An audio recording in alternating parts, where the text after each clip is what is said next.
to the Book of Mormon Evidence podcast with host Rod Meldrum.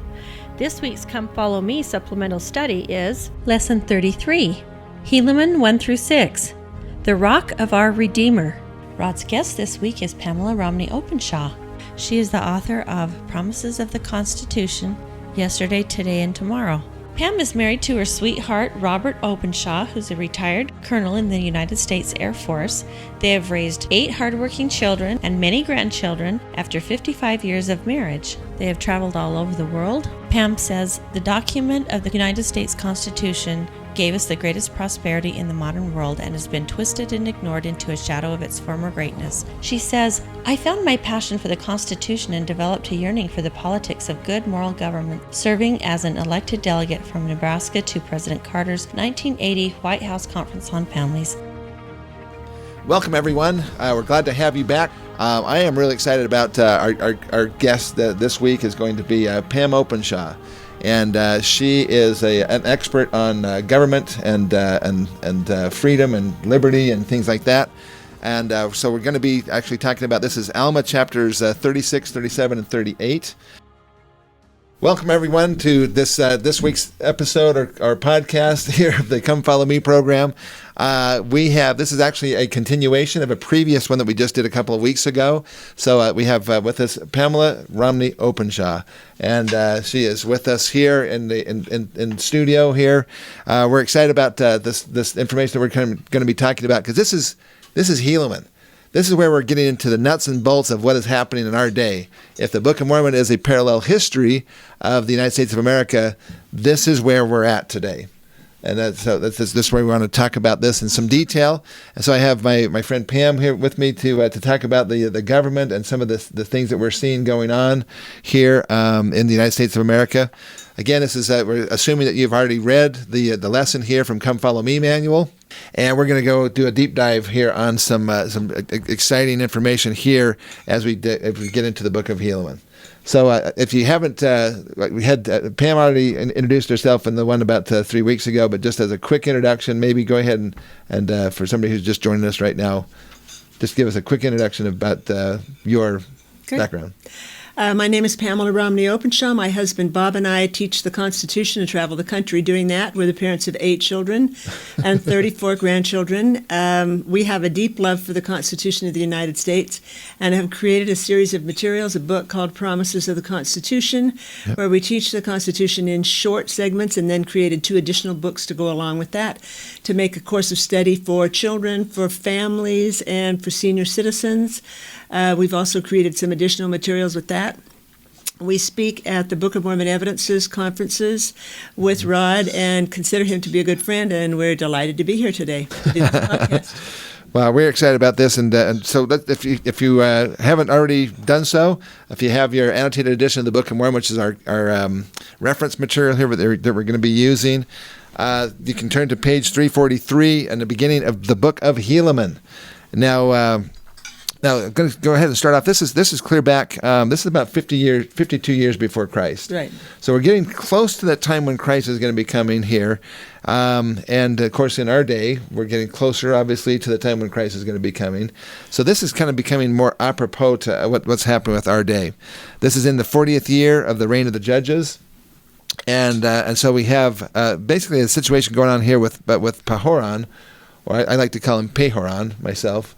Okay. But he had died and has gone the way of all the earth, and there became a serious contention going on, and concerning the judgment seat about who was going to be the leader of the Nephite group, basically. And there were 3 sons of Pehoran. He had other sons as well, but these were the 3 who were kind of contending for, I don't know if you want to call it the presidency, basically.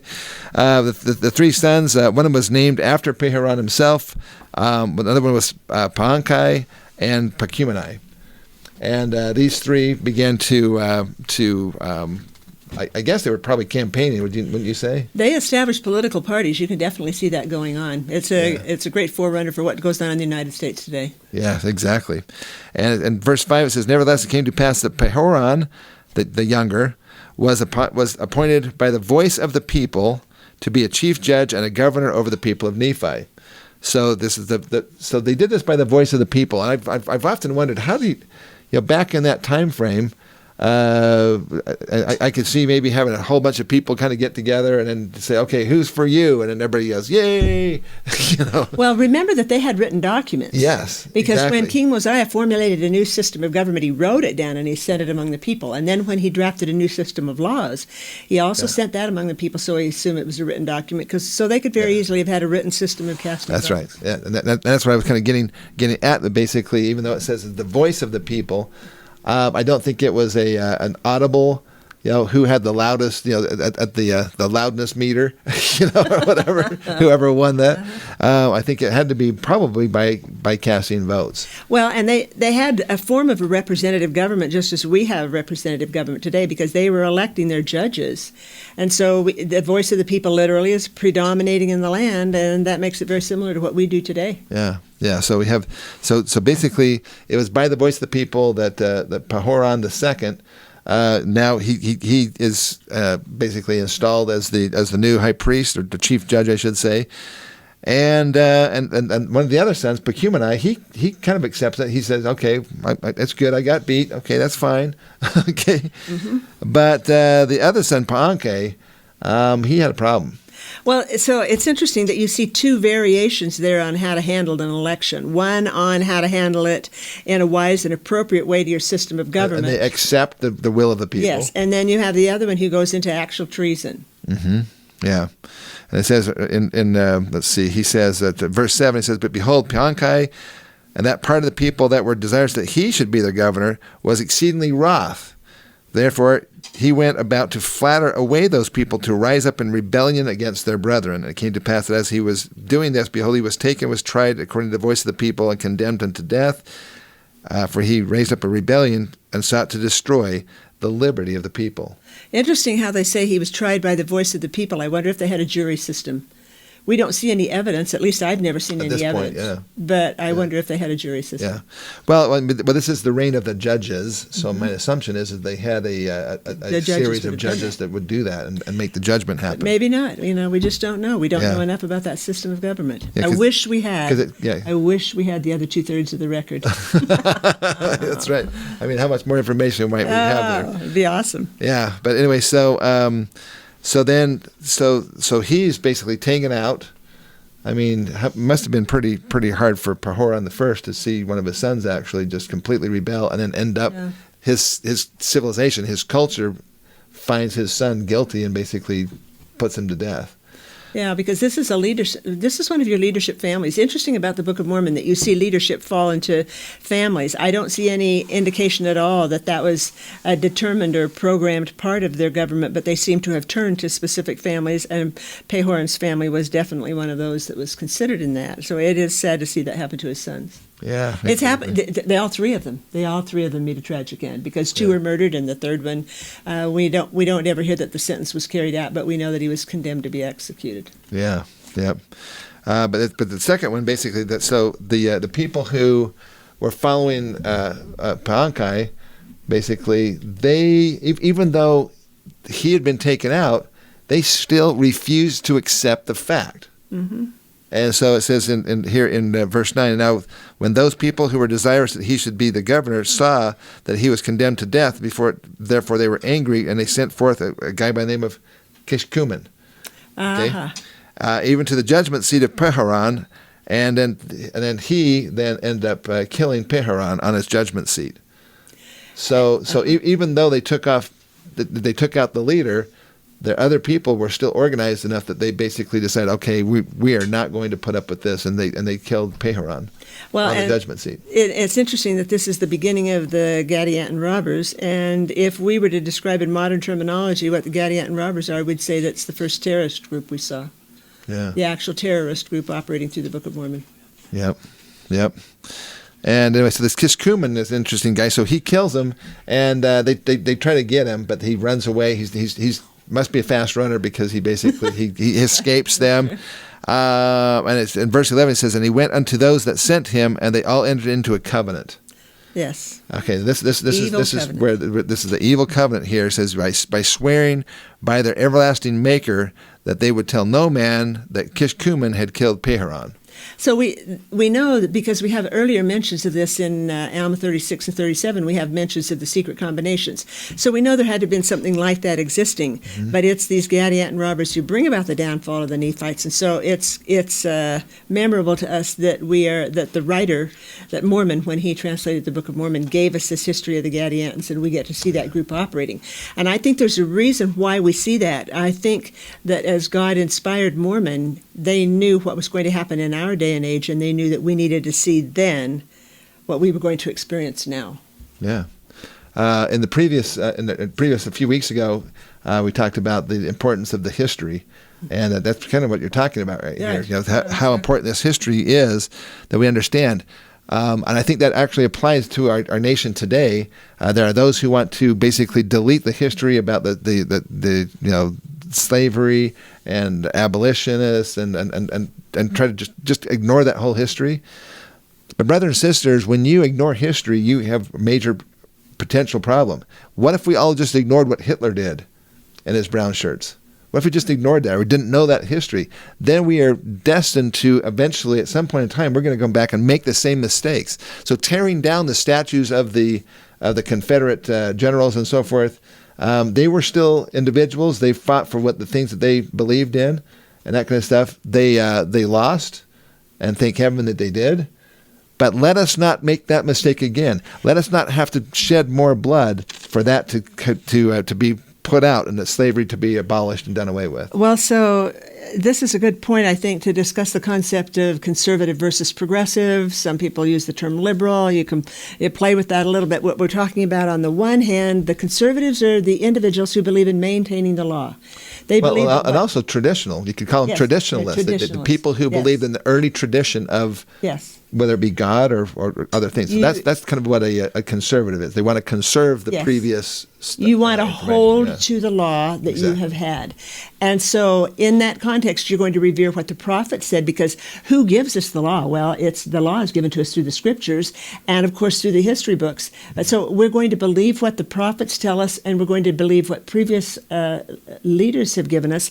We're going to take this system of law that we have, because there's such a necessity to maintain a system of law. You don't want the system of law changing constantly. If it does, how do you know what's going to go on? For instance, you want to expand your business, but if the law is not stable, then you don't know whether expanding your business is going to be to your benefit 5 years from now or not. You don't know what to leave to your grandchildren in terms of what property belongs to you. You don't even know that the structure of the family is going to be the same. So you have to know that the law is going to stay stable. That's one of the things that causes what we call third world countries. Exactly. The thing that creates third world countries to a large extent is when there is no law that everybody can adhere to.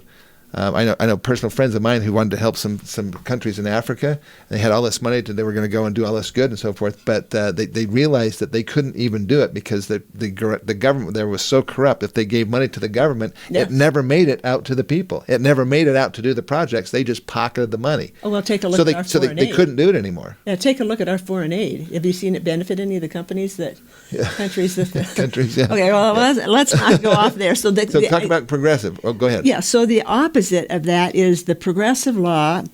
Bob and I, my husband and I, went into a whole series of dictionaries that we have, going back to Webster's 1828 dictionary and coming clear forward to modern dictionaries, and we were looking at what the terms conservative and progressive mean, because those were the two terminologies we were working with. A progressive is one who believes that the law must change because the people change. And so a progressive is one who's constantly looking to change the law, improve the law. The law must evolve. It must become something better. Well, how do you establish any kind of stability? If you're going to change the law, what's it going to be tomorrow? What's it going to be next year? Does God change constantly? Absolutely God not. is unchanging, right? And his law is unchanging. So when you change from God's law, if that's what it was established with, which it was, because it's the Ten Commandments that the law of the United States was originally founded upon. And so we still believe in the Ten Commandments. We still believe in the Ten Commandments. If you don't believe in that, then that would be progressivism, or basically not wanting to continue to conform to the original law, which was given by God. And that we know better. That's humanism. And that's the definition of instability, is a formulation of government or any other group that's based on this concept that the law has to constantly change. It takes away all stability from the culture. It takes away the security and the safety of the people because you don't know what you're headed into. So this conservative versus progressive is so very, very important. And in the Book of Mormon, we see this happen. We see several times in the Book of Mormon that people became dissatisfied with the law. And so they asked that the law be changed. This is your definition of progressivism. You were watching the conservative or the traditional as opposed to the progressive, or perhaps you'll call them liberal, but we're seeing individuals that are saying, no, I don't like what we have. I'm requesting that what we have change. We certainly see that after King Mosiah implemented his beautiful new system of government. The people had a group that came forward and asked that the law be changed very shortly after that. Within just a few years, they were coming forward and saying, no, we want the law changed. No, definition of instability when you want to come out there and you want to constantly change the law. Yeah. Can't do it. Not and be stable. Yeah, because you're sending mixed messages about what is and what isn't right. Exactly right, and that's why they call themselves progressive. They believe that they're progressive. And you mentioned humanism, and that's very interesting because the entire concept of progressivism is based on the concept of evolution. We were lesser before, and we are becoming more today, and therefore our law needs to change to keep up with what we have become. I'm very sorry, folks, but that line of reasoning absolutely does not work at all. If you believe that law of reasoning, where are you putting Adam and Eve in this entire spectrum? Well, where did the basis of the law come from? Yeah, exactly. I mean, if the law came from God, then if you change the law, then you're basically changing God's laws. That's right, and God doesn't change. But if you don't believe in God, then basically it makes it easy to say, well, that didn't come from God. So Exactly so anything that we choose goes. If we think that it's no longer immoral for people to just have relations with each other, willy nilly, and it doesn't really matter. It's just the natural beast. Animals are kind of like the way, although some animals are actually more monogamous than the humans than we're becoming. But bottom line is that that this just needs to evolve and change. But that's basically an assumption that what was originally there wasn't the right thing. It wasn't of God. Well, and so that's why it's been fascinating to me see the universal model evolve as a new look at science, an authentic look at science, because it's all based on the principles of God's law.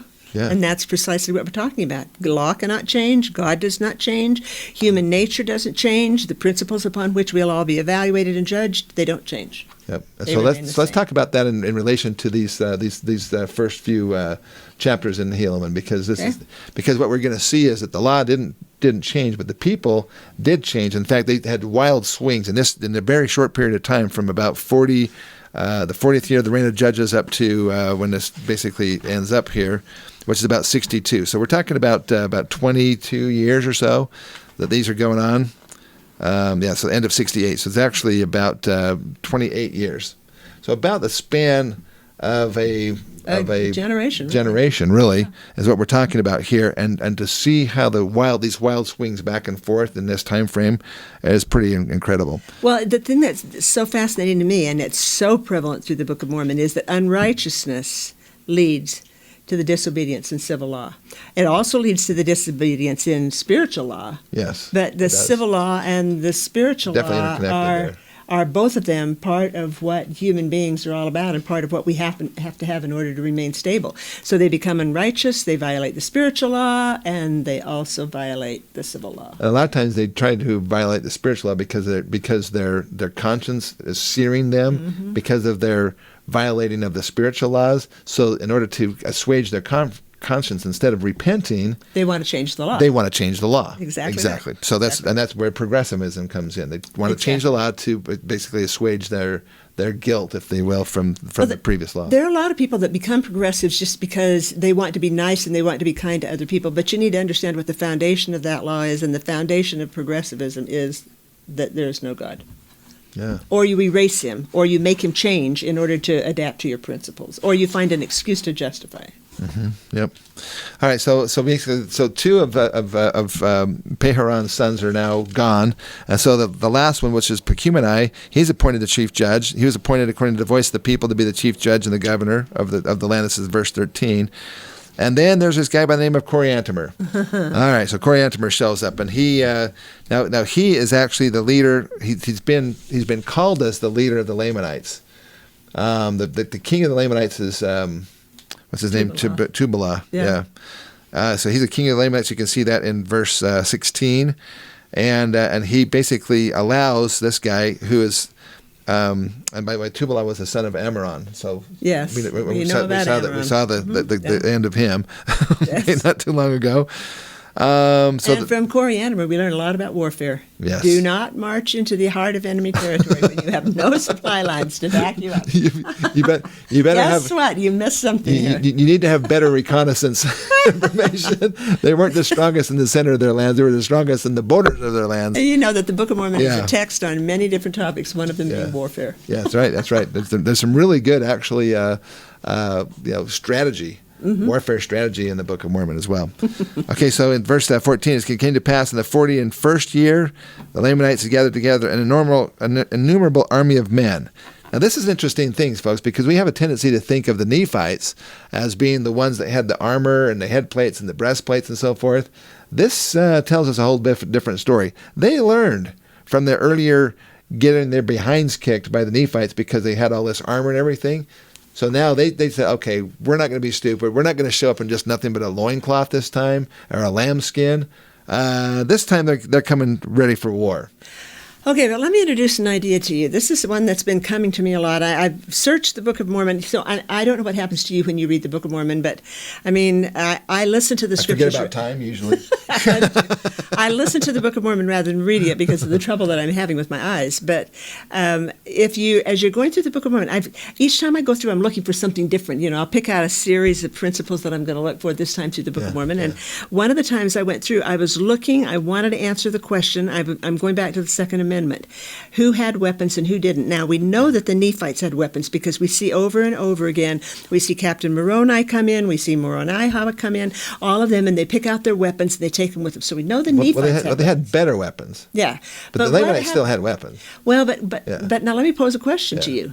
There's one place when Amalickiah, I believe it's when Amalickiah is coming after the Lamanites and they don't want to go to war against the Nephites. And notice, they all run to the hill Oneida, which is the place of arms. Every time I read that, I say to myself, did the Lamanites not have the right to possess their own personal weapons? Could their personal weapons have possibly been kept in one specific location? Because otherwise, would they be running to the hill Oneida to get their weapons? So I've been looking for more, and I found, and I don't remember now where it was, but just this last time through the Book of Mormon, I found another place. It's just kind of a hint that might have been the case earlier in Nephi, Jacob, I can't remember where, not in there, but a little further on through there. So I'm watching for that. Any of you reading the Book of Mormon, I'd encourage you to look for that. And I would encourage you also to pick specific topics each time you're going to go through the Book of Mormon and look for the answers to those. For instance, one time I went through the Book of Mormon, I was looking for information on evolution because I am just disgusted with what's happening with the teaching of evolution at BYU and at a lot of these other schools. The evolution, if you go back and all the schools in the United States, by the way. I know. You go back and research the history of evolution, and it all began in an effort to prove that God did not create the world. So evolution is not something that you want to do. But I was looking for evolution. I was looking for information about walls. This was when we had all the problems going down on the southern border about walls. I was looking for the entitlement mentality. Yes. Yeah. I was looking for the entitlement mentality, and then I was looking for a couple of other things as I went through. And I had a notebook, and I just put little tabs up there, and I would write down all the scriptures connected to those. It's amazing what is in the Book of Mormon. So many lessons that you can learn in the Book of Mormon. Anyway, that was a little. If you're a member of the Church of Jesus Christ of Latter-day Saints and you read the Book of Mormon, then you know something about the importance of walls. You do indeed. And another one of the issues that I was looking for in this particular reading, I was looking for information on demographics, because several times, this happens over and over in the Book of Mormon, the Mormon will state that he'll give you a statement about the numbers of the Lamanites and the Nephites. And over you hear that the Lamanites were more numerous than the Nephites. And I've asked myself the question, why is he telling us that? I'd like to know the reason why he's telling us that. I've identified at least 3 different places in the Book of Mormon where the statement is made that when the people were righteous, talking about the Nephites, when the people were righteous, their numbers grew rapidly. I have not found, I've found one reference at the very end of the Book of Mormon. The blessings of posterity. The numbers don't seem to be tied to the righteousness of the people, but most of the way through the Book of Mormon, you are tying righteousness to population growth, and that would be, of course, your basic principle. Anyway, that was a sidetrack. Sorry. Although the Lamanites were the unrighteous ones, and they seem to be always outnumbering. They always were.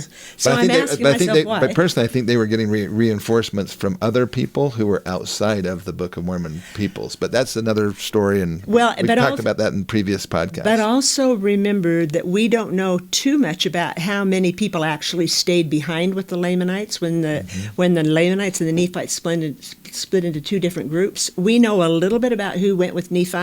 We know that Sam went, Jacob and Joseph went. We know that his sisters went. And so was that group substantially smaller? Was there a substantially larger group of people? We don't even know for sure. We don't know that. The total number of children that Ishmael had, for example. That's true, yeah. We don't even know Ishmael's wife's name.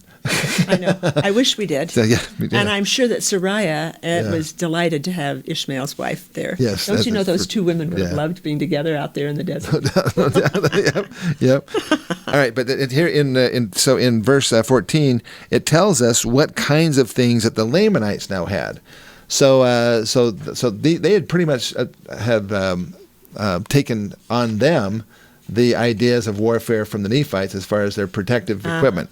So it says that they had, from an offensive standpoint, they said they had swords and scimitars, and with bows and arrows. And as far as defensive equipment, sheepskin. Not this time. Not this time. Not this time. It says they had head plates and breastplates and all manner of shields. So not only did they have offensive weapons like bows and arrows and so forth, but they also now had head plates and breastplates and shields to protect them. So they learned pretty quickly that that was an effective war strategy to arm themselves. The death rate would have gotten that across. Yes, exactly. So they were led by a man whose name was Coriantumr. He was a descendant of Zarahemla. If he was a descendant of Zarahemla, then he was a Nephite. He's a Nephite. That's so here's this Nephite guy, and the king of the Lamanites, King Tubaloth, he basically makes him. Why would the king use an outsider to basically head up their armies? Well, if you notice, that happens all the way through the Book of Mormon. It's the Nephites coming in that exercise the leadership to take the Lamanites back out. There must have been something about the leadership evidenced through the Nephite way of life that gave those people authority when they went into those groups. Yeah. Well, also, I have to think of Coriantumr and think of, almost like, how would he justify killing off his own people? It's this self-loathing thing that he had to just hate himself or hate his posterity. But Tubaloth was also his a Nephite. ancestry. What's that? Tubaloth was also a Nephite. No, he was the son of Ammoron. He was the brother of Amalickiah, right? And they were Nephites. Okay, were they not? Yeah. So, my goodness. Yeah, you got some interesting things here. Well, one of the reasons why he was chosen, apparently, as far as a guy, is because he was a large and mighty man. Right. If you have the annotated edition of the Book of Mormon on page 344, I wanted to just address this a little bit because this is throughout the Book of Mormon. I don't think that they're just telling this because they want to say, what an awesome stud I am, or kind of thing. What a great big hunk of guy, whatever. But I think that they're trying to tell us something here as well. It says, this is again in Helaman chapter 1, verse 15, it talks about he being a large and mighty man. But throughout the Book of Mormon, you have Alma chapter 1, verse 2, talked about a man who was large. And this guy happened to be Nehor. You have in Alma chapter 46, verse 3, it talked about brethren was a large and a strong man. Mormon chapter 2, verse 1, talked about them being large in stature. Well, Nephi is described as being large. Mormon, and exactly. And in Nephi, his own record, basically 1 Nephi chapter 2, he said he was large in stature. He said, I Nephi being a man large in stature. again, I don't think that they're trying to say, any kind of braggadocio way of just saying, I'm a big, strong guy. What would you think would be the reason for them talking about their actual stature? And my personal feeling is basically this: if anybody has been down to Central America, basically, and met with the people who are called the Mayan or the Maya, are they large in stature? I mean, most of the men won't make it to much more than about 4.5 feet tall, maybe 5 feet tall as a maximum. Are you suggesting? Oh no, go ahead. Okay. But on the other hand, if you go to the Native Americans in North America, basically the Ojibwe, they are huge people. I mean, most of the men will be well over 6 feet tall. I've met individuals from the Ojibwe that were 7 feet tall. 6'8", 6'9", 6'10".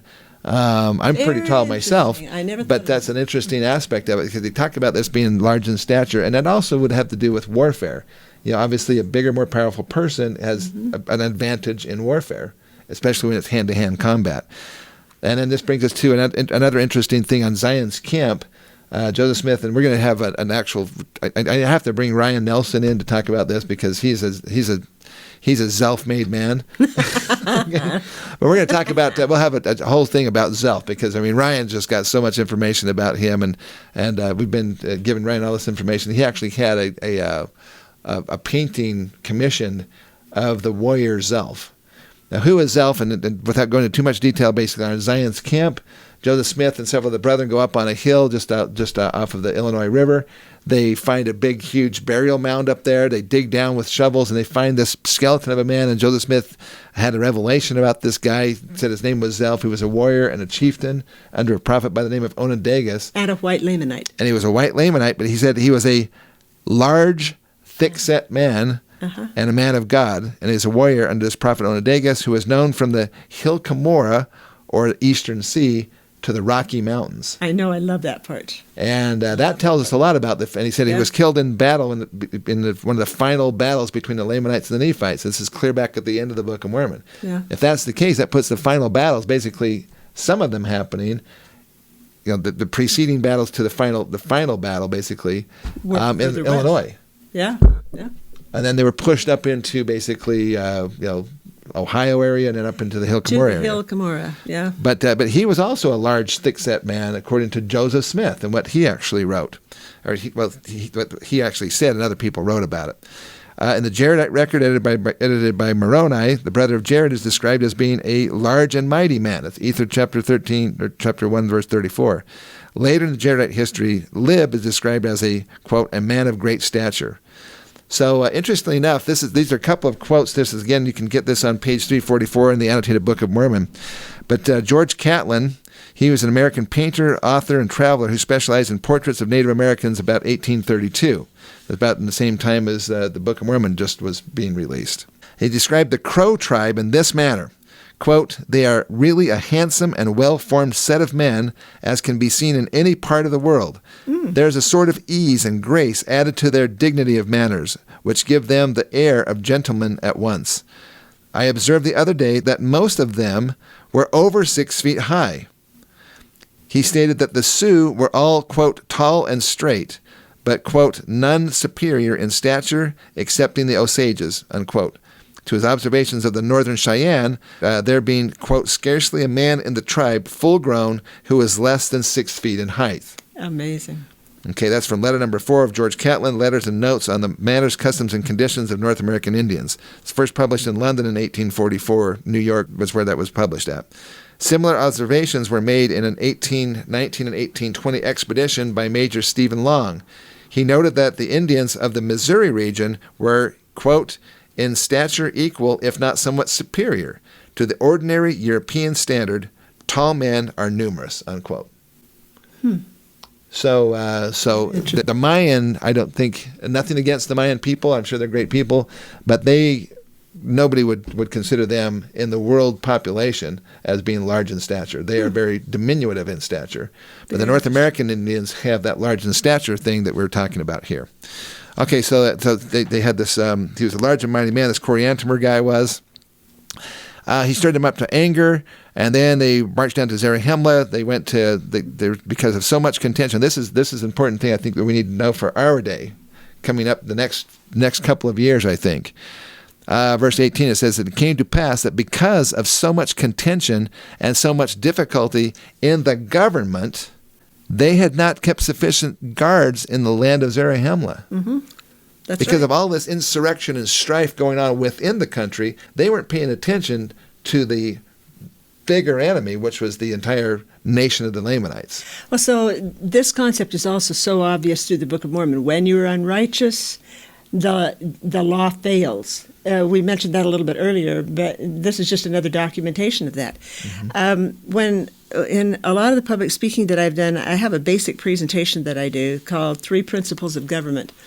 And the first of the 3 principles that I present is that freedom and morality are intertwined. And by morality, I'm not talking in the narrower sense of sexual morality. I'm talking in the broader sense of ethical morality. But you cannot have freedom without having ethical. Well, didn't behavior. John Adams basically said something to that effect? Yeah. He said that the Constitution is wholly inadequate for an unrighteous and immoral people. That's exactly right. So if you're not ethical and moral, you will never be able to achieve freedom. If you have freedom and you lose that, the two just go together. You can't separate the two. You won't be moral if you're not free. You won't be free if you're not moral.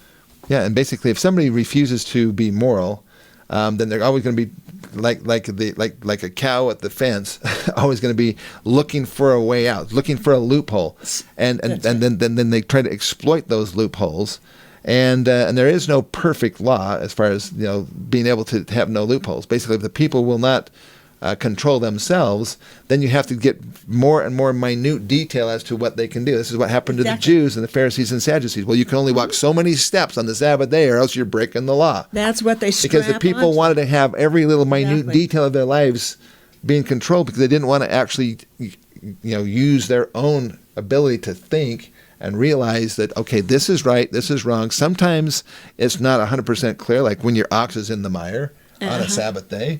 That's right. Okay, but you have to use your ability to think and reason to figure out some of these things. And the more that people refuse to obey moral standards, then they have to be brought into alignment for the good of the culture by more and more restrictive laws. So if you want to evaluate what's happening with freedom in our country today, you look at the morality of the people, what's happening in terms of a moral structure in our nation, and you begin then to understand why the laws are beginning to fail us and why freedoms are beginning to fail us, is because we have a creeping unethical and immoral behavior spreading through the people. Yeah, exactly.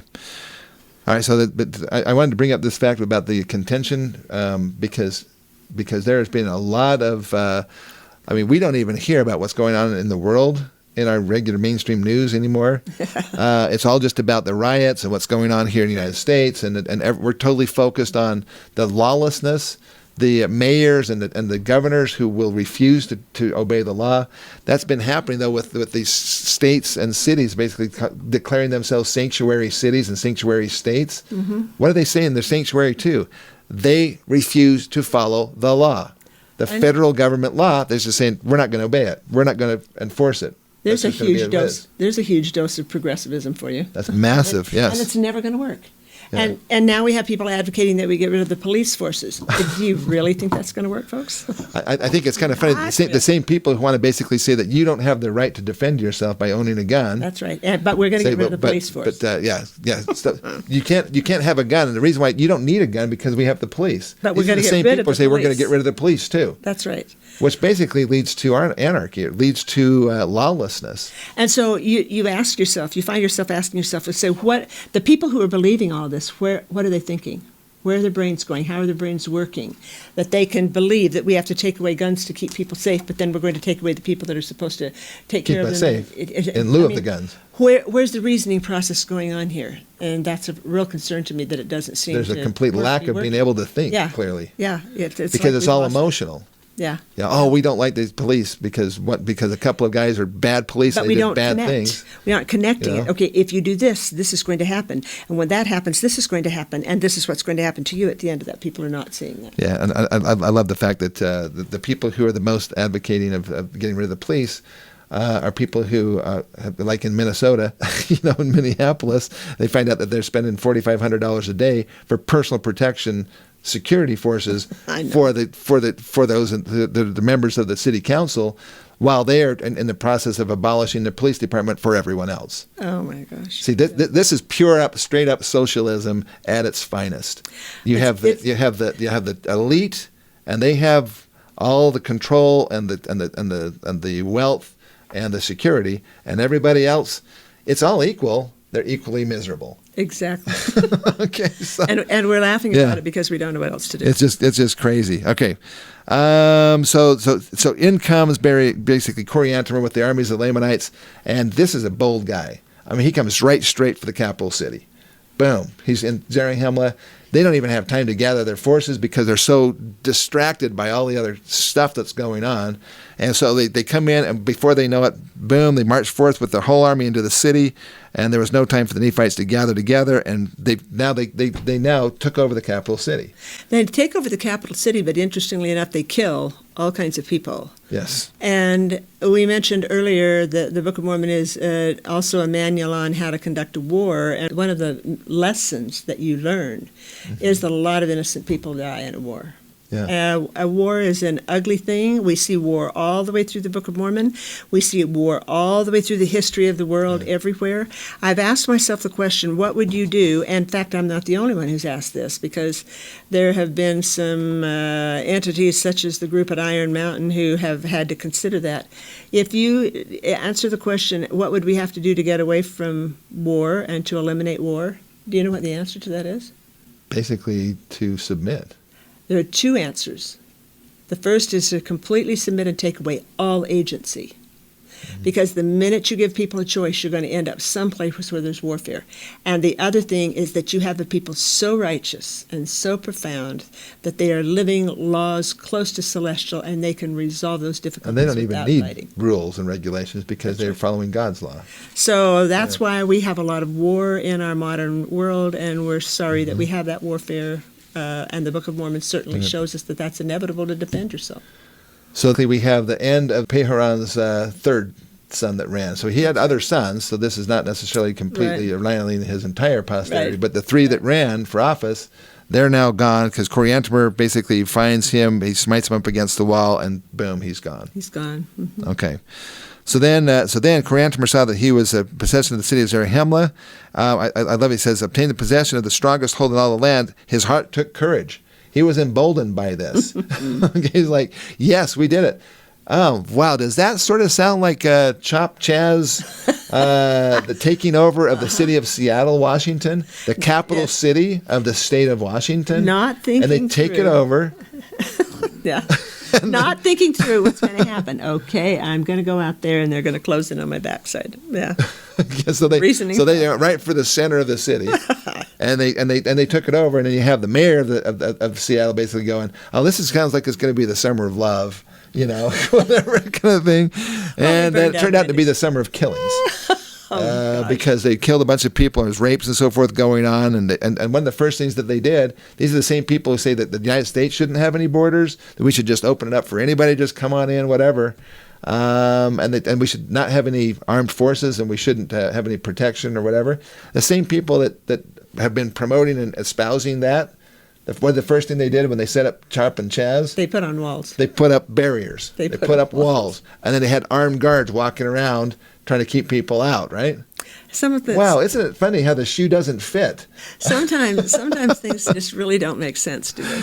Yeah, but when you apply it to our what we're seeing happening in the United States of America, we actually can see how President Hinckley said that the Book of Mormon is as current as the daily news. Exactly. But more inspired and inspiring. And so that's one of the reasons why we want to challenge people to read the Book of Mormon, and we want to challenge them to read the Constitution of the United States so that they know what the law is supposed to be in the United States of America, so they understand this desecration of the principles. Yeah, so where in the Constitution does it give a governor of a state the right to shut down someone else's property or Nowhere. business. Absolutely nowhere. There are people Or to who force are people to wear a drafted. mask, as an example. There's to no force place where that. that's in there. But remember, see, this is a progressive concept. The concept being, oh, well, we have riots going on today. Therefore, we will have to change the law. We will have to abandon the Constitution of the United States because, oh, we have rioters going on right now. Guess what, folks? We've had rioters going on since George Washington was the president. Rioting is not new. You keep the law to protect the citizens. That's right. Anyway. Okay, so behold, this march of Coriantumr, they went right for the heart of the Nephite lands, not realizing that Moronihah, I should say, this is in verse 26. Behold, Moronihah had supposed that the Lamanites wouldn't dare come into the center of their lands, so he didn't really, fortify the center of their lands. Moroni had caused that their strong army should be maintaining those parts round about by the borders of their lands. So that's where the strength of the Nephite armies were. So when Coriantumr and his army went right up in the middle of it all, they found themselves pretty quickly surrounded. And of course we know what happens to him. Basically, they were surrounded on every hand by the Nephites. They could not retreat either way to the north or south, the east or the west. And thus had Coriantumr plunged the Lamanites into the midst of the Nephites, insomuch that they were in the power of the Nephites, and he himself was slain. One down. Done. Leadership change. And the Lamanites did yield themselves into the hands of the Nephites. It came to pass that Moronihah took possession of the city of Zarahemla again, caused the Lamanites who were taken prisoners should depart out of the land in peace. And I love that part. They just let him go. I love that part. Okay, They so didn't put him in prison. They didn't kill him. but what we don't know, that we have to assume happened, is that he must have extracted a promise from them. Yeah. Because if he had taken An them in oath. battle and then had not extracted a promise from them, Yeah. we would be left to ourselves saying that what Moronihah did wasn't smart. He was a very smart man, a very smart man. So we have to assume that he extracted some kind of a promise. Well, and we have precedence for that because in previous in wars, did. even after Yeah. this, when they basically have prisoners, they basically either they swear with an oath that they wouldn't come back. And remember Zarahemla, Yeah. Okay? And he refused to do it. And He said, okay, refused to take the oath, and he ended up- then we're they killed him. gonna finish this right now. Yeah, and some of them, they gave them land, and the Lamanites went to live among the children of Ammon, the people of the people of Ammon. Yeah, and the so Nephi area. yeah, we saw that happening, and it's beautiful, and I love that phrase every time I come to that in the Book of Mormon because it tells me of a compassionate form of leadership. Yeah, exactly. So they let him go. All right. Let's see here.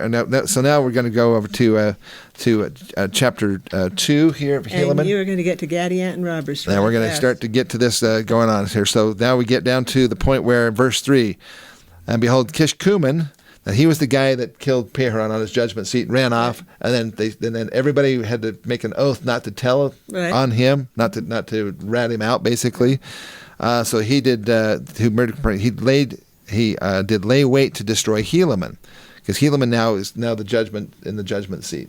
Okay, so Helaman's there, and there was one Gadianton who was exceedingly expert in many words and also in his craft. What do you think his craft was? Sneakery. Just off the tip of my tongue. Sneakery. I think his craft was probably warfare. I think so, probably. I think he probably was quite a warrior. To carry out the secret work of murder and of robbery. Therefore, he became the leader of this band, Kishkumen. Yes. So Kishkumen was really he was the puppet master. He formulated it, but And now then he's manipulating. Gadianton was the puppet. Yeah. Okay. Yeah. Therefore, he did flatter them, and also Kishkumen, if he would place him in the judgment seat, he would grant unto those who belong to his band that they should be placed in power and authority among the people. Now, wow, isn't that an interesting concept? Well, of course. What else? How else would you get all these people to go along with you without promising them power? Something, yeah. So that's what they were promised. And of course, when the power comes, the money and the control always come with it. That's right. That's right. And that's one of the interesting aspects of this whole thing. I wanted to talk about that for just a little bit, about the power. Because originally the founding fathers were doing this not to basically feather their own nests. They wanted to have a nation that would survive, directed by God. Basically, most of them did this, pretty selflessly. I think the general motivation was to have their posterity and preceding or later posterity be able to live in a land of freedom. Well, they also wanted to strengthen their own individual states. Yeah. So the thing that's really interesting is that while they were working to strengthen their own individual states, they worked to create a unity where all those states could remain under one leadership and where they would strengthen each other. Yeah. So that was a profound So they could act. protect themselves against the other military powers of the world at Yes. the time, which But they also built Britain and so principles forth. into the Constitution that allowed them to be protected from each other in case the states started to get out of hand. But they did. It's marvelous what they did with the division of power. So they gave the power to create law to the legislature, the power to enforce the law to the president, and the power to validate the law by to the court judiciary. system. Yeah. And so, Supreme because they were working along this exact same principle, power is so overwhelming. It's so oppressive what you can do with power that the only way you can control that power and prevent those with malintent to manipulate it is to cut it up in pieces and pass the pieces around. Well, basically, to that's what they take the power out of the hands of a few individuals. That's right. And spread it out among the people. Yes, and in the Yeah. legislature, they not only give, because it's divided into two parts, they give one part of the power to the people, and then they give the Themselves. other part of, to themselves, and then they give the other Based on the part of population. power to the states. Yeah. And we destroyed that with the 17th Amendment, and that's one of the great travesties for what's been done to our Constitution. But originally, the way I had it set up, you had the people having power and you had the states having power. Neither one of them could act without the other, and therefore you had a beautiful It was a check and a system balance on where it those had two, to stay under control. But And that's the difference between part of the difference between a democracy and a republic, right? Exactly. Yeah. That's part of a republic. Yeah. So this power thing, though, I want to just talk about that for just a couple of seconds here, folks, because one of the interesting things is that there's not a lot of power in an entity that has no money. Okay.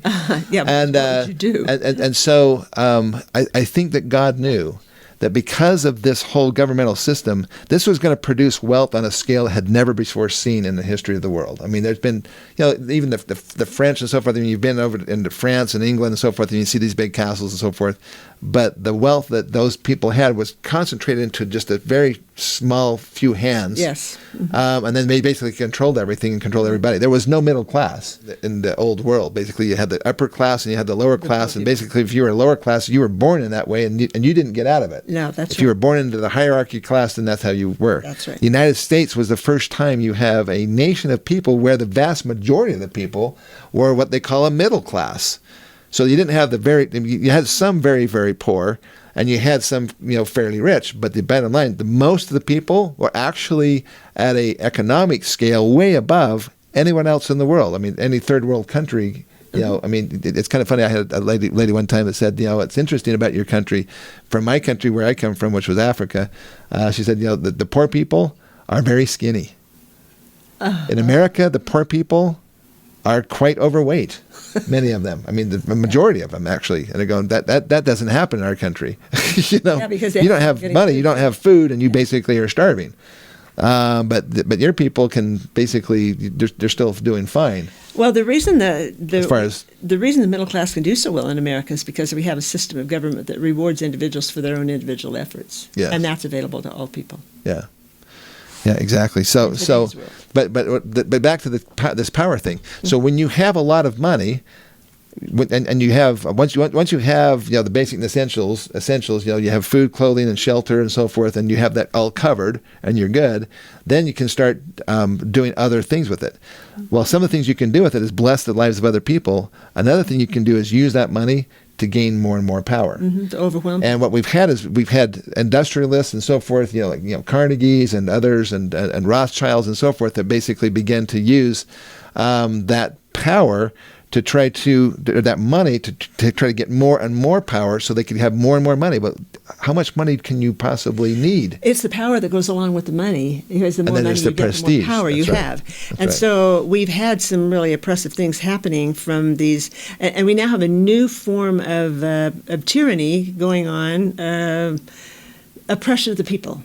going on in the United States of America, and it's called corporatism, and it's coming from business entities who gain so much power that they begin to manipulate the market, they manipulate the jobs, the economy, the whole thing. Well, this is what a lot of the socialists, or democratic socialists, basically are arguing, is that these capitalists are just raping the world with taking their money and just taking all the natural resources, and they're not giving it down to the lower people. They're just keeping it all for themselves, and they're getting more and more power, and that's a legitimate beef. If the capitalists are wicked people, they can use that power of the money to suppress the rest of the population. However, that's why it's important that they be moral people. Yes. Moral people, when they get a lot of money, what do moral people do with their money? Well, they try to bless the rest of the world. They do things to help other people, but also understand that if the government had maintained the laws as they should have, as they were stated in the original Constitution, you wouldn't have so much power going to these corporations, because you wouldn't be giving them tax breaks and special favors, and you wouldn't have them grouping together in cabals in order to bring about what they want and influence legislatures. So it's also a part of failure of the law. Yeah, no doubt. No question about it. Yeah. And there are some aspects of the law, and this is, I think, where the progressive argument is as well. Say, well, back in the day of the Constitution, there was no internet, there was no Facebook, there was no Twitter, And that's one of the reasons we operated with so much liberty, because we didn't have those influences raining in on us. Yeah, but now those powers are being used and actually abused to shut down certain ideologies, specifically conservatism, and to promote basically progressivism, and promote humanist causes, and to downplay anything that had to do with prophets or the church or the gospel or righteousness or religion in general. So isn't that our modern form of Gadiantonism, that's stepping in and taking over the form of the government and controlling the will and the nature of the people? Because among the Gadiantons, you had Nephites. We see that in the book of Helaman. The Nephites begin, and in 3rd Nephi, the Nephites began stepping in and joining the Gadiantons, and that's one of the reasons they became so powerful. Yeah, they upheld them. Yeah, they wanted to participate in their spoils. Yeah. Okay. Yes. All right. Well, we got to keep moving forward here. So basically, you have this. Then you have the servant of Helaman. Finally takes down Kishkumen. Okay, but you got something interesting going on there. Mm-hmm. We have the first spy ring that we see. Yeah. In the Book of Mormon. Yeah. And the spies were very prevalent in helping George Washington beat the British here in the Americas. For instance, we have the Culper ring that operated around the city of New York and Long Island that actually helped George Washington retake Long Island. Good reconnaissance. Yeah, it was. So I love that. We get into spies a lot when we get into the Old Testament, but it's interesting to see that operating here in the Book of Mormon. So paying attention to what the enemy is doing is not a bad thing.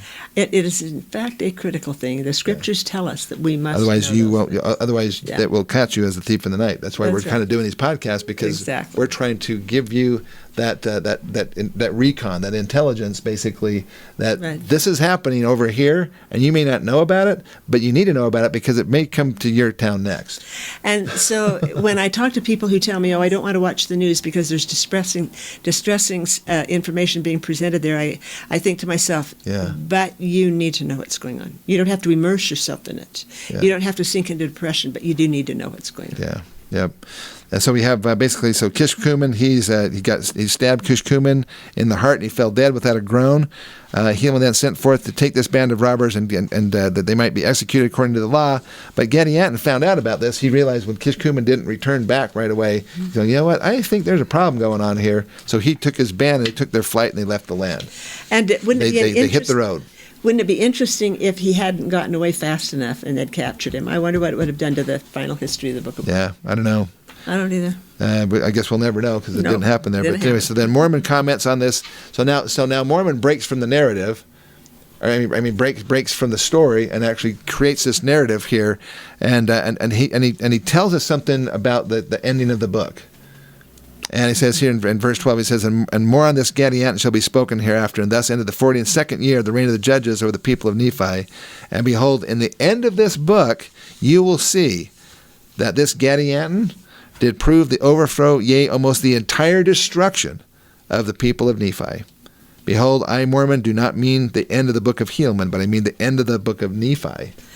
Okay, so not just this book of Helaman that he's been working on, but the entire Book of Mormon. Well, so that's a fascinating insight into the record keeping itself, because we know that there had to have been a book called Nephi that contained the entire history. All these tangential records coming into play like this, but one continuous. I love that. One of these times I read the Book of Mormon, I'm going to focus just on the records. Yeah. See what happened. Yep. Okay, so then in chapter 3, you have there's no contention in the land. Then he jumps through basically the 43rd, 44th, 45th, 46th years. He kind of just blasts through all those really quickly. And then he says, and it came to pass in the 46th year, there's much contention in the land and dissensions. People were leaving the land of Zarahemla because it was getting so bad. I was actually on a hike not too long ago up here in American Fork Canyon, and there was a couple that was coming up the trail, and we stopped and we were kind of chatting for a second, and they were from Maryland. And I said, well, what are you guys doing out here? I said, well, we're just on vacation, but we're looking for another place to live. We don't want to live next to D.C. anymore. Isn't D.C. is getting too dangerous, and we want to be out of there. We lived near the Washington, D.C. area. Yeah. I can understand that. Yeah, so it's interesting. So they started having this exodus out of Zarahemla area because it's unsecure. Yeah. Nobody wanted to live there anymore. They had traveled to an exceedingly great distance, and so much that they came to, and get this, large bodies of water and many rivers. So they went to exceedingly distance. Which direction did it say?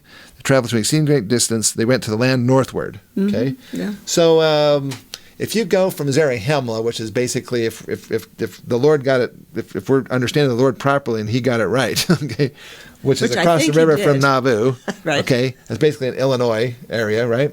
Then you go north of there, and you find basically Lake Michigan. Great Lakes, up there. Yeah. And if you go into that northward area up there, all the Great Lakes are up there. I think the Great Lakes would qualify pretty well as called large bodies of water. I would agree with you.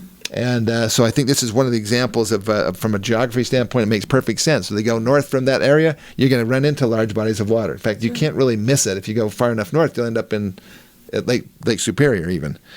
Okay. Yeah, they did spread forth in lands, let's see, verse 5.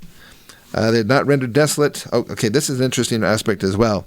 They did spread forth into all the parts of the land, that into whatsoever parts it had not been rendered desolate and without timber, because of the many inhabitants who had before inherited the land.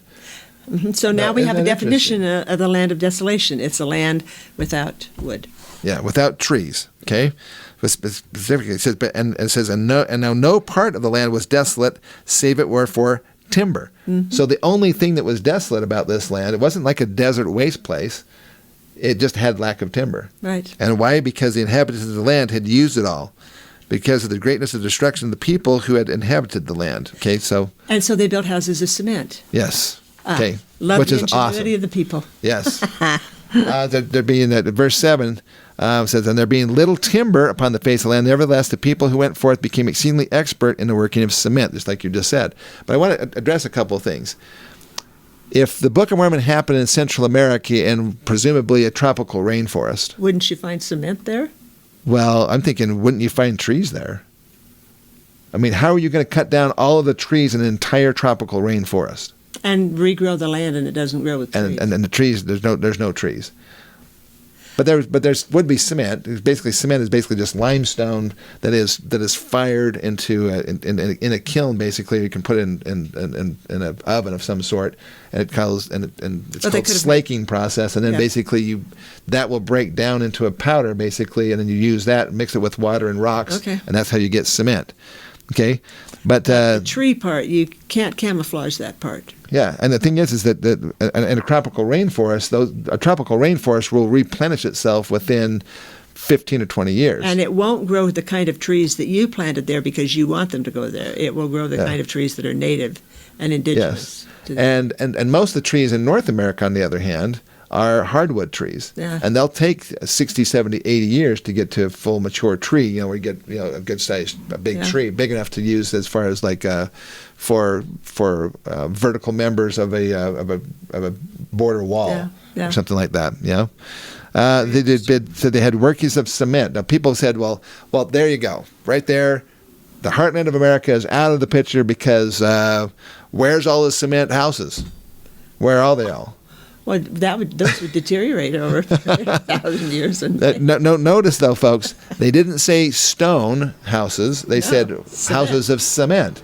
Cement, my house here in Provo, Utah, at some point in time, I'm going to have to replace the cement that was originally put in my house about 35, 40 years ago, because the cement's completely breaking up in what they call spalling. It's cracking and falling apart. The surface is coming apart, and that's because of freezing and thawing cycles. So any cement that happened back in the Book of Mormon days, if my concrete's falling apart in 30, 40, 50 years, and they have to replace concrete overpasses and so forth every about 40 or 50 years, because the cement will not last longer than that amount of time. Over the course of 1,000 years, how long is that? How much cement is there going to be remaining there? But not only that, it cracks. Exactly. So it basically it's porous. The water gets into the cement. As the water freezes, it expands. It basically breaks the cement out. So there isn't going to be any cement left over after thousands of years of a city made out of cement. Now, that's not the case, though, then in Central America, where it never freezes. The cement will last almost forever down there because it doesn't expand. The water doesn't expand and contract and break the cement up. So it will. So it's very, very good there.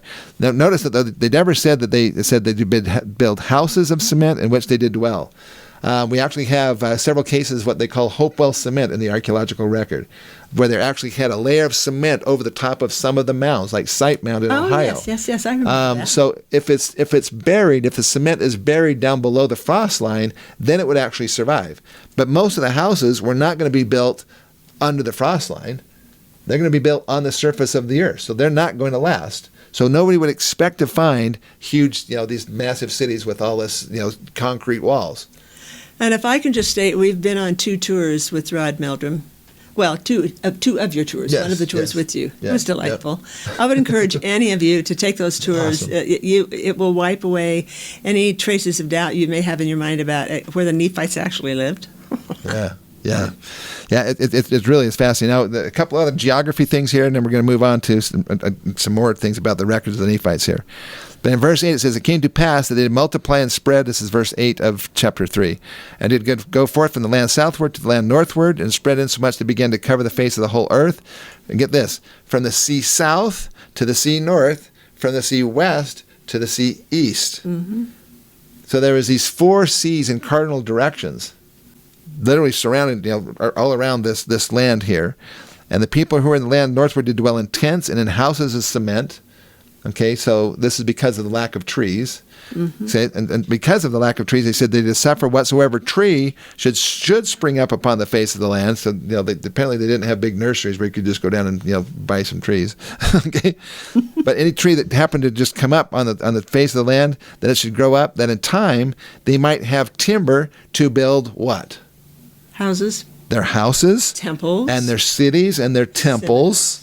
And their synagogues and their sanctuaries and all manner of their buildings. So what was their preferred building material? Wood. It was wood. And they only used wood, they only used cement when they didn't have enough wood. So that tells you right there that most of their buildings would have been built out of wood if they could find it. Exactly. Okay? And including their temples. Now that is a really important one. Okay? In fact, I'm going to pull up some information here, but if you'd like to, let's see. It came to pass that timber was exceedingly scarce in the land northward. They did send forth much by way of shipping, which tells you that they had shipping. If you have shipping, what does shipping require? You have ships. Yeah, but you have to have navigable waterways. But you've got to have a whole commercial enterprise that goes with that. You're seeing a very enterprising kind of people who are able to work to bring about their own means and their own goods, and that's very, very indicative of what we do right here in the United States of America today. Yep. So yes, you have to have the ships, and you have to have people climbing on board those ships, and they have to have destinations that they're going to, and you've got foodstuffs that can be taken on there, and you have whole families going. It would have been an exciting time. This was probably a very interesting time in the Book of Mormon. A lot going on. I can imagine the capital city of Zarahemla was a fascinating place to be at that point in time. Yeah, absolutely.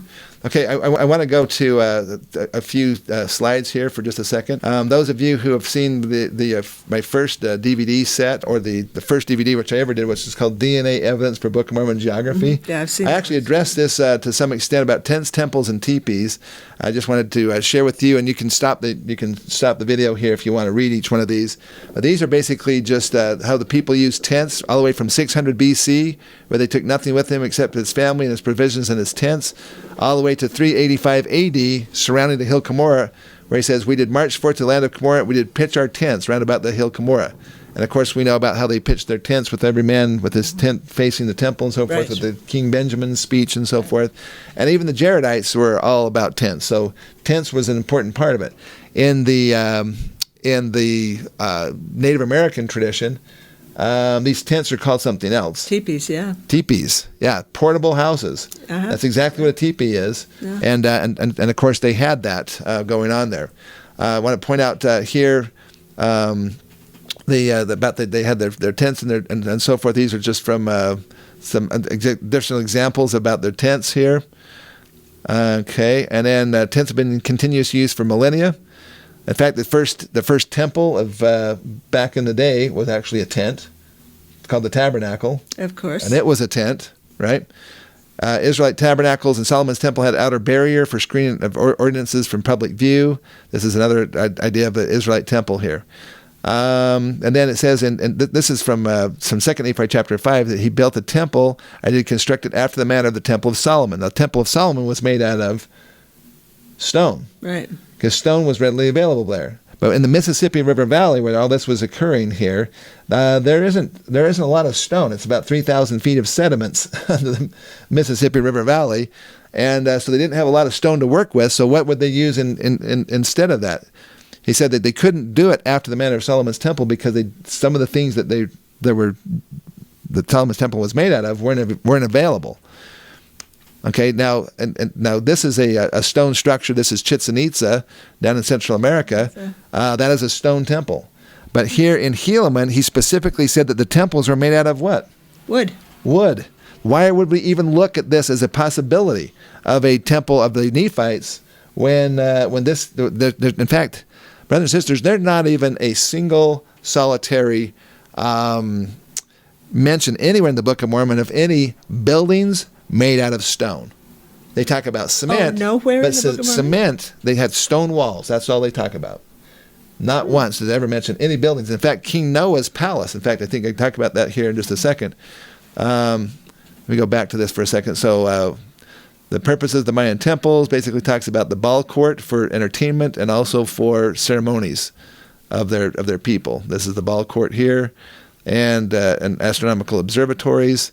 This is a Mayan courtyard scene of sacrifice. This is somebody being sacrificed on an altar. That was one of their major fun things that they loved to do, is to sacrifice virgins, and so many times they would skin them alive as much as they could, and then wear their skins around on the top. I mean, it was a crazy time to be alive back then. These are, again, sacrificial scenes. These are come from rollouts of vases or vases that have been painted with these scenes on them.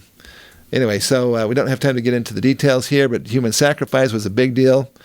There's the cenotes and so forth. Again, we don't have time to go into details. If you want to see all of this, this is basically in the DVD set, the Book of Mormon Evidence number 1, and also in the DVD called DNA Evidence for Book of Mormon Geography, which, by the way, we don't have those anymore.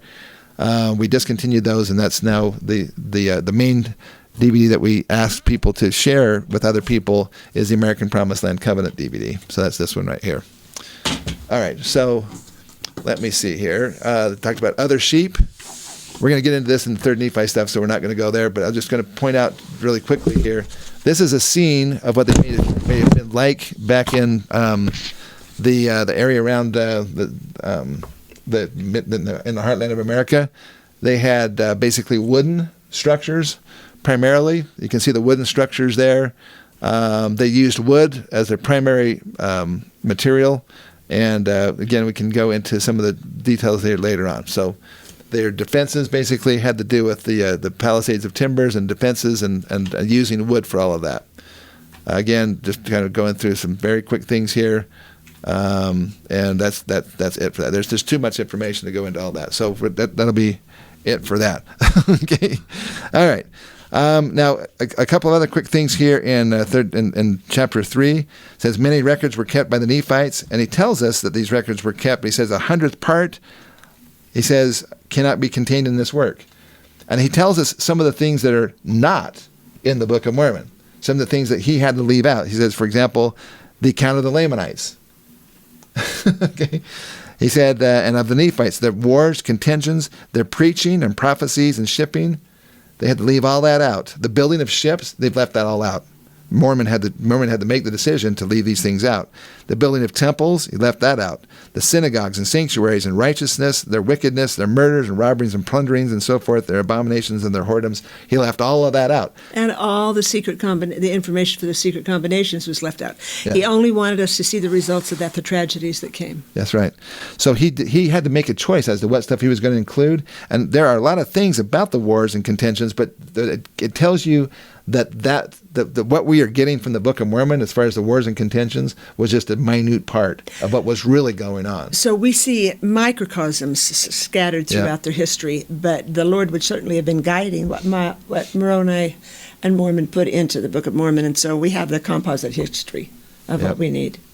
Okay, so in verse 18, Helaman the second becomes the judge basically over the people here. Helaman did fill the judgment seat with justice and equity. Then he had 2 sons, the Nephi, and unto the youngest the name of Lehi. So there's Nephi and Lehi again now showing up, in this particular case. Contentions began to cease. But then there was continual peace in the land. This is verse 23. This is the 49th year of the reign of the judges. Continual peace established in the land, all save it was these secret combinations which Gadianton, the robber, had established in the more settled parts of the land. Yeah. So now they weren't just outliers; they were actually now among the people. They're infiltrating. Yeah. They were right there in and among the people, which at that time were not known unto those who were at the head of government, or they would have destroyed them. Okay. So there was exceedingly great prosperity, and many thousands joined themselves to the church. This is a period of really great material here. I wanted to go into the Nephite building materials for just a second here, because on page 349 in the Annotated Book of Mormon, it talks about these Nephite building materials, and specifically how timber. But this is from Hugh Nibley. I just want to read this really quickly because this is so powerful. Hugh Nibley is, again, one of the quintessential scholars in the church. And he said, quote, the Nephites vastly preferred wood to any other building material, and only worked in cement when they were forced to by shortage of timber. Indeed, they refused to settle otherwise good lands in the north if timber for building was lacking. That's from Helaman chapter 3, verse 5. Right. Where they reluctantly settled in unforested areas, they continued to, quote, dwell in tents and in houses of cement, unquote, while they patiently waited for the trees to grow. Since cement must be made of limestone, there was no lack of stone for building in the north. Why then did they not simply build of stone and forget about the cement and wood? Because, surprising as it may seem, ancient people almost never built of stone. Even when the magnificent King Noah built his many elegant and spacious buildings, their splendor was that of carved wood and precious metal, like unto the palace of any great lord of Europe or Asia, with no mention of stone. The Book of Mormon boom cities went up rapidly, while the builders were living in tents, and these were not stone cities. Nephite society was even more dependent on forests than our own. I love that thoughtful comment here by Hugh Nibley in An Approach to the Book of Mormon. Just a second ago, I was talking about these Nephite structures, these building structures. I did have a couple of images that I wanted to share with some folks here as well. So this is talking about Nephite structures. Again, this is from my DVD set there. But this is what it talks about in the Book of Mosiah, that King Noah's palace was made of fine wood. The Nephite defense systems, basically in Alma chapter 50, talks about timbers being built up to the height of a man, towers erected, and these are all around the cities of every land. This is what they might have looked like. This is actually from Cahokia. Each one of these logs have been placed in the actual location where the original ones were located based on archaeology.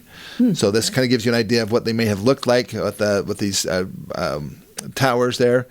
This has been rebuilt. They actually put cement over the top of it. The reason why is because archaeologically speaking, they found the evidence for cement on the inside and outside of the walls. As they decayed or burned down, the cement was left behind.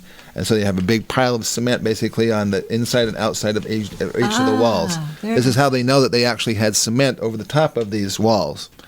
This is a depiction from the museums out there of what it may have looked like with the defensive walls, with the towers and so forth, and the wooden buildings. The wood basically would have had a stucco over them, which also stucco could be considered to be cement. So this is actually a Hopewell dwelling right here. This is in Fort Ancient, Ohio, at the Fort Ancient archaeological site there. And they actually made a recreation of what they believe that the Hopewell homes would have looked like. This is a Hopewell dwelling structure. It was made primarily of wood with daub and wattle construction, which is using essentially a cement on the outside of it to basically make it more airtight or waterproof. And so we know that that's actually how they actually built their homes. You realize they might have had barn raisings that just like they did in... Yeah, everybody gets together, the whole community gets early together. West. Probably, if they were Jews, they would probably do this at the time of betrothal. Yeah. So when a couple would decide to get married, their family would all get together and they'd help to build a house for the couple to live in while they went through the rituals of the laws of Moses. Right. So this stockade wall, just right in this general area here, if you can read that, it basically says right here it says they use between 15,000 to 20,000 posts. Now most oak trees don't grow straight up and down. They have all kinds of things going out. So to find 20,000 straight up and down posts, you have a lot of trees. You have to cut down a lot of trees. That's right. The primary building material of the Book of Mormon.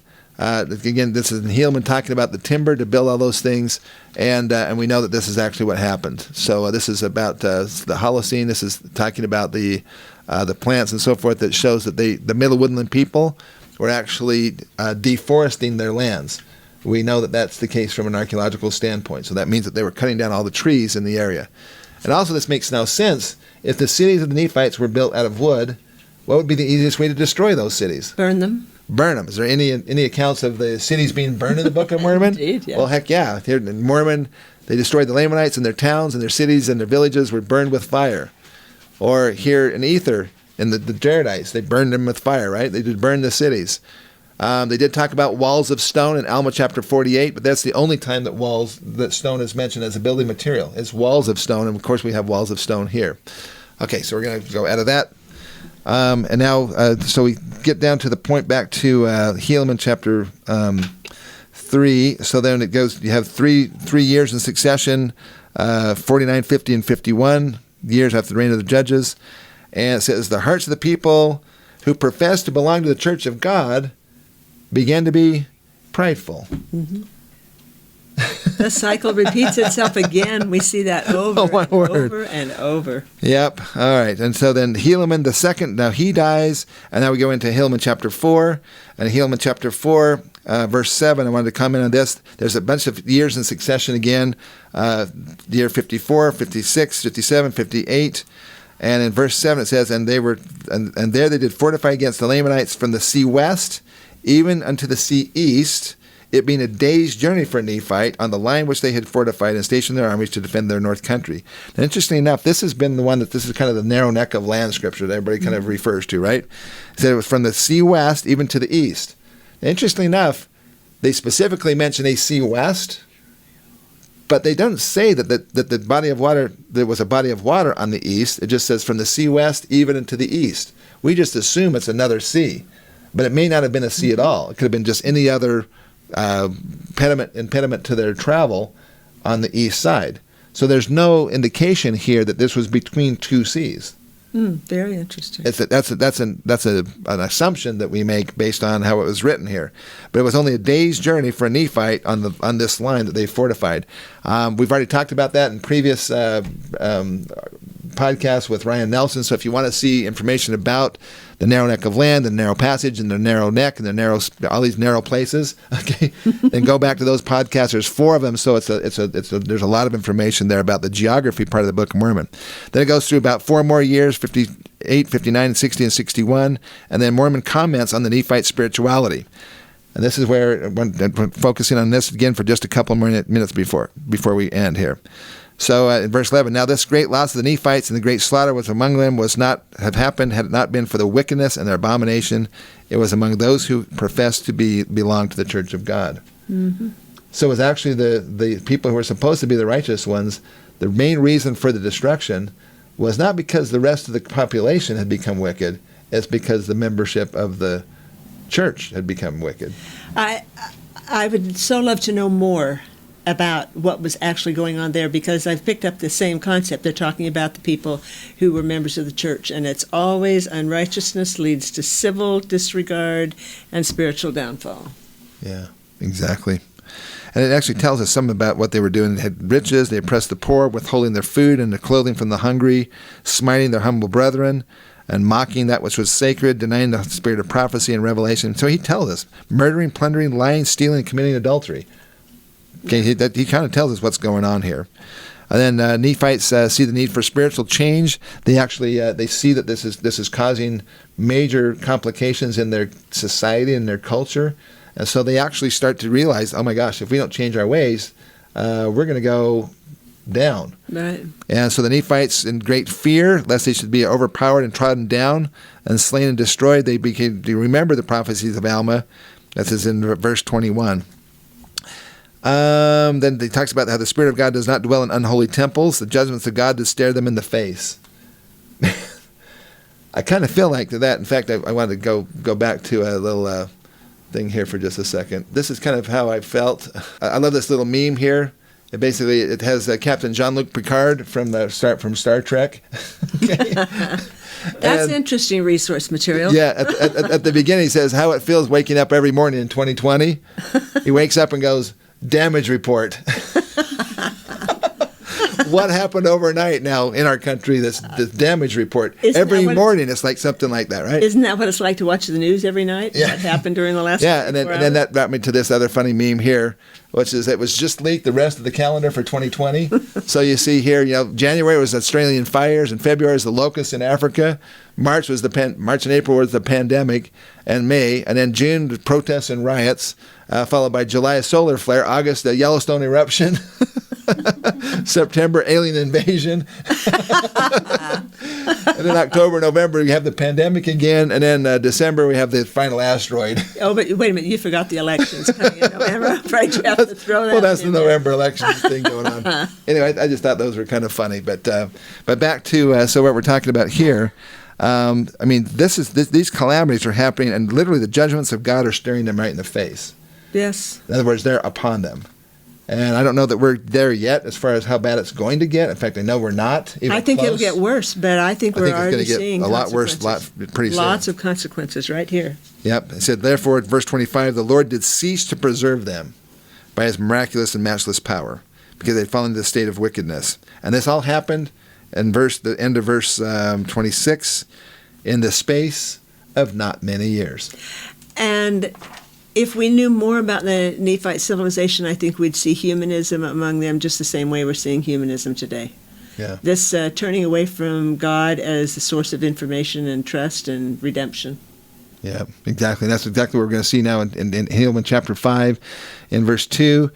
And for as their laws and their governments were established by the voice of the people, and they who chose evil were more numerous than they who chose good. And there's majority rule, and majority rule is always at the foundation of those Christian principles we talked about. You cannot have agency and accountability without having a majority rule in there, so that the will of the righteous people will predominate. And when the righteous people no longer predominate in the nation, that's when you get out the broom, as you talked about, and you sweep us off. It says, therefore, they were ripening for destruction. That's right.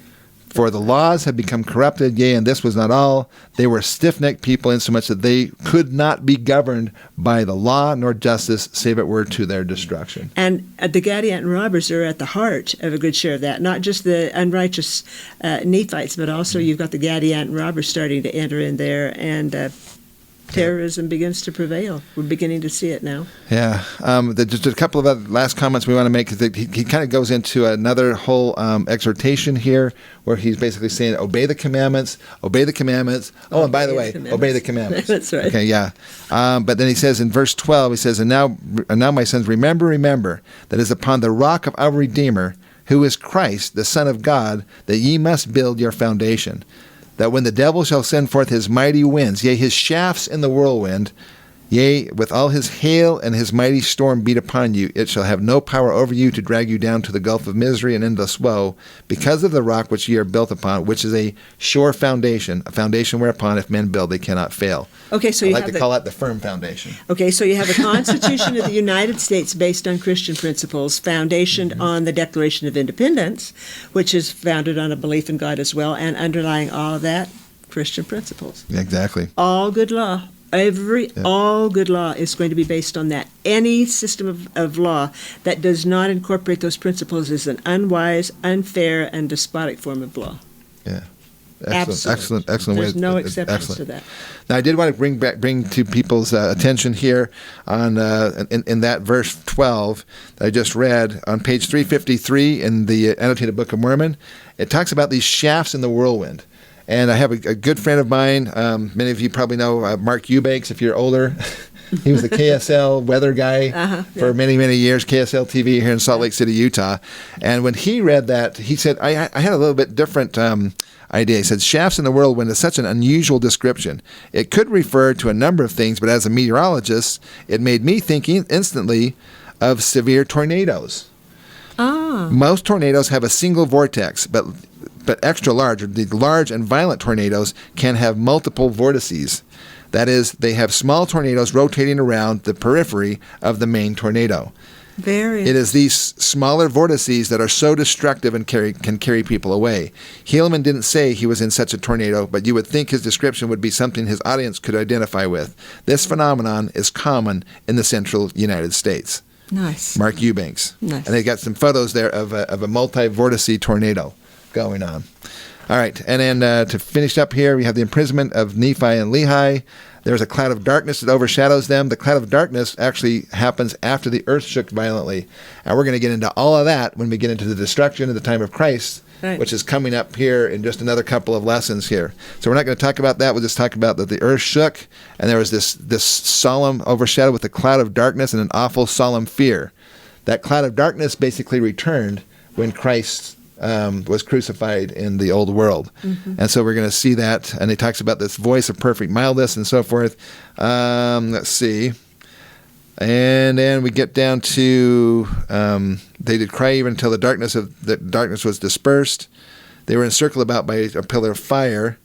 And then Helaman chapter 6, the Lamanites actually become more righteous than the Nephites. That's right. And the Lamanites had become the more part of them, a righteous people. The Nephites, on the other hand, had hardened their hearts and were impenitent and grossly wicked.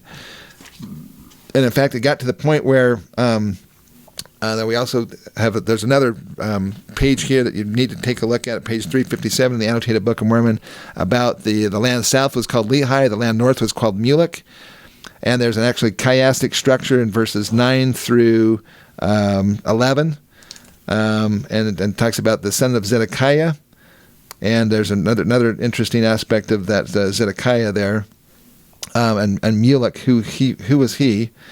And there's some great information about that here as well. Let me see, the sons of Mosiah. Let's see, where's that at here? Anyway, can't find it right now, so let's move forward. We got to get this finished up here. Okay, the Lamanites in verse 20 says, when the Lamanites found that there were robbers among them, what did they do? They got rid of them. The Lamanites got rid of them. They got rid of them. They did not allow them to stay, but the Nephites did allow them to stay. Yep.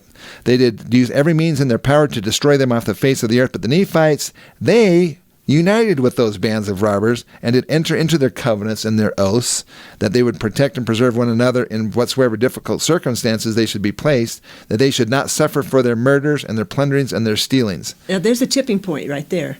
You have a tipping point in the Nephite society where they made the decision to go, shall we call it, to the dark side. Mm-hmm. So you have the Lamanites choosing to stay with light, and you have the Nephites choosing to go with darkness. Yeah. And it's interesting. It says that they should not suffer for their murders and their plunderings and their stealings. What does that sound like? Sounds like rioting to me. And it also sounds like socialism coming on anyway. Maybe that's not what they're talking about right there, but that's involved. So the Gadiantans then become a secret society of law. They actually create their own laws. That's right. So this is the progressive laws. They've replaced the laws that have been there at the people at this point in time, the law of the reign of the judges, and they make their own laws. And we have it happening in the United States today. That's exactly what we're doing. We're creating a new form of law. And they had this form of law so that they might more easily murder and plunder and steal and commit whoredoms and have all manner of wickedness to the laws of their country and also to the laws of God. That's right. So they basically they were undermining the laws of God. So the Lamanites actually go and they preach to the Gadianton robbers. That's pretty awesome. And then Mormon finishes up these last little bit. He says, "And thus we see that the Nephites did begin to dwindle in unbelief and grow in wickedness and abominations, while the Lamanites began to grow exceedingly in the knowledge of their God.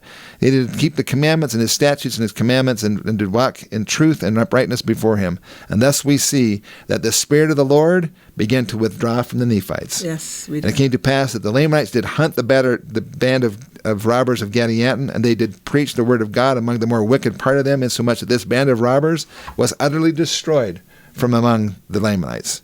It came to pass, on the other hand, the Nephites did build them up and support them, beginning at the more wicked part of them, until they had overspread all the land of the Nephites, and had seduced the more part of the righteous, until they had come down to believe in their works, and partake in their spoils, and join with them in their secret murders and combinations. And thus they did obtain the sole management of the government. Right. That's called deep state. Very good. Yeah, you're absolutely right. That's the deep state. The Gadianton robbers had basically taken over control of their government.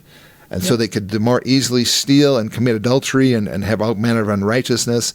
And thus we see, and this is the final comment, that they were in an awful state and ripening for an everlasting destruction. And I think that's where we are today in our wonderful nation of the United States of America. We are ripening for destruction. Yes, I believe that you are correct. And I don't know how other people respond to that, but I find, and Bob finds that as well, when we kneel to say our prayers at night, and more often we find ourselves pleading with our Heavenly Father to help us in the United States, to bless those who really do want what is right. And our leaders, to have the opportunity to bring that about. And we are praying that those who have malintent, that their progress will be stopped and they will not be able to go forward. And I would encourage every individual watching this broadcast today to keep that in mind. Pray for your government. Pray for righteousness to prevail. And then do your part by studying the law, knowing what the Constitution says so you know what it is that we are bound by, and read your scriptures and pour out your heart to your Heavenly Father. Mm-hmm. Absolutely. If you want to know more about it, you can find out from your books and so forth. And where do you get those books and things at? Promisesoftheconstitution.com is our website.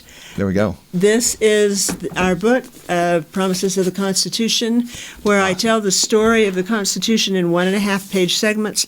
I found people absolutely love that about this book, that it's in short segments, and I've worked hard to make it interesting. One a day. You can eat easily That's right. a day, a page and a half a day. Minutes. Boom. Yeah. 5 minutes. 5 minutes. Mastered the material. Every day. Yep. And then there are 2 additional books that go with it. This one is asks questions about each one of those vignettes. This one gives the answers, plus a lot of additional teaching materials and questions. You put these 3 books together. You can teach children. You can teach families. Oh, they're wonderful for family home evening. Senior citizens love them. We bring the Bible scriptures in and document the principles of the Constitution according to the Bible scriptures. And we have had lots of success stories from people on that. And then we have 3 DVDs that we have personally created. The first of those is called Parallels in Government, where we describe the similarities between the ancient law of Israel, the law of Moses, the law of the Nephites, and the United States Constitution. We actually show you slides of the exact replication of constitutional principles in the Book of Mormon. Wow. And then we do this one on the America's Founders, Mentors for Children. We tell lots of fun stories about the Founding Fathers. We worked hard to make them interesting. You will love the story of Sam Whittemore when you get into there. And this is a DVD on humanism, which we believe, Bob and I, as we've studied it, believe this is the force that's working to destroy America. We believe this is Satan's arm. Awesome. Fantastic. Oh, and I should give you our telephone number.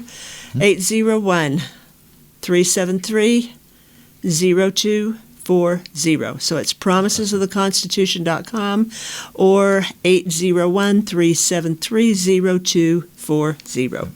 I also would suggest that if you would like to see this, if you're already a member of the streaming service, just look up Pam on there, Pam Openshaw, and you should be able to find several other presentations that she has done specifically on this subject here.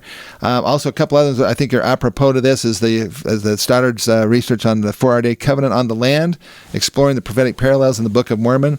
This is showing how the United States and the Book of Mormon have a parallel history with each other, and 4-Hour-Day divinely sanctioned governments, which kind of goes into a similar thing with the laws of Mosiah and so forth, and King Benjamin, and comparing that with the Constitution of the United States and what are some of the founding principles that those are based on. So there's some excellent extra resource material for you. Listen, folks, thank you so much. I hope this has been it's been kind of a whirlwind. We both kind of talk fast, so hopefully you can hear this all right. We could set the world on fire, the two of us just talking.